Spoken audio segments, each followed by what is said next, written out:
Assalamualaikum warahmatullahi wabarakatuh. Perkenalkan, nama saya Pujiati dengan NIM 7 dari kelas Agroteknologi A. Di sini saya akan menyampaikan tentang analisis kelayakan finansial usaha tani jagung.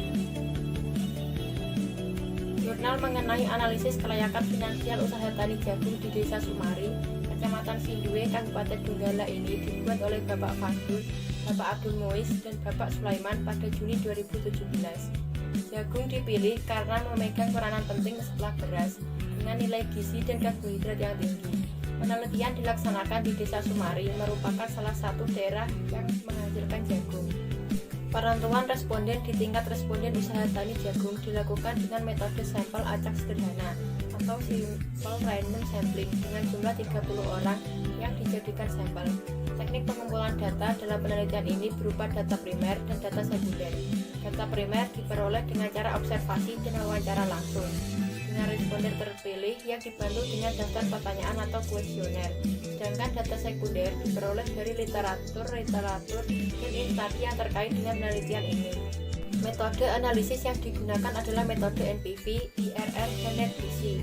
NPV adalah positif apabila nilainya lebih dari 0, dan NPV adalah negatif apabila nilainya kurang dari 0. Kemudian, untuk rumus perhitungan IRR dan NetBC dapat dilihat pada gambar yang tertera di layar. Dari 30 responden, 14 diantaranya adalah lulusan SD, 6 lulusan SMP, 9 lulusan SMA, dan hanya ada 1 orang yang memiliki gelar sarjana. Untuk biaya produksi, para petani di Desa Sumari tidak bisa terlepas dari biaya tetap dan biaya variabel. Biaya tetap bisa berupa pajak lahan dan penyusutan alat, sedangkan biaya variabel biasanya berupa biaya bibit, pupuk, dan tenaga kerja.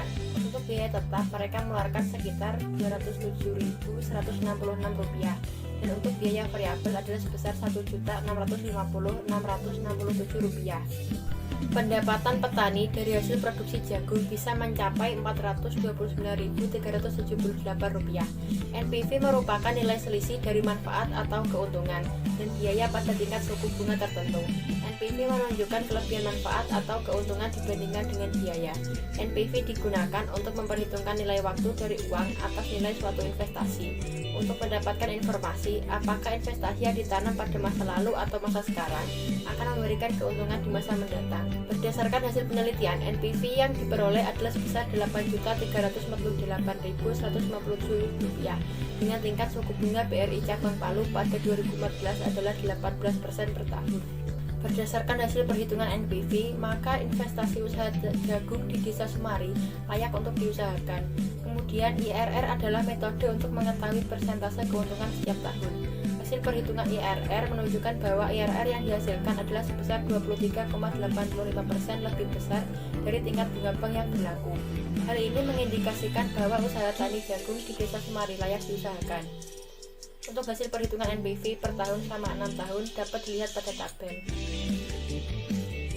Selanjutnya, ini adalah tabel hasil perhitungan IRR dan NetBC. Seperti yang sudah disebutkan tadi, bahwa hasil perhitungan IRR adalah sebesar 23,85%. Lalu untuk NetBC adalah perbandingan antara jumlah NPV positif dengan jumlah NPV negatif. Perhitungan NetBC digunakan untuk mengetahui gambaran tentang berapa kali lipat manfaat yang akan diperoleh dari biaya yang dikeluarkan. Dan hasil perhitungan NetBC menunjukkan bahwa setiap pengeluaran sebesar Rp1 akan memberikan manfaat sebesar Rp2,28. Berikut merupakan kesimpulan dari analisis kelayakan finansial usaha tani jagung di Desa Sumari, yaitu NPV yang diperoleh adalah sebesar Rp8.347.157, IRR sebesar 23,85%, serta NetBC sebesar Rp2,28. Sekian yang dapat saya sampaikan, kurang lebihnya mohon maaf. Wassalamualaikum warahmatullahi wabarakatuh.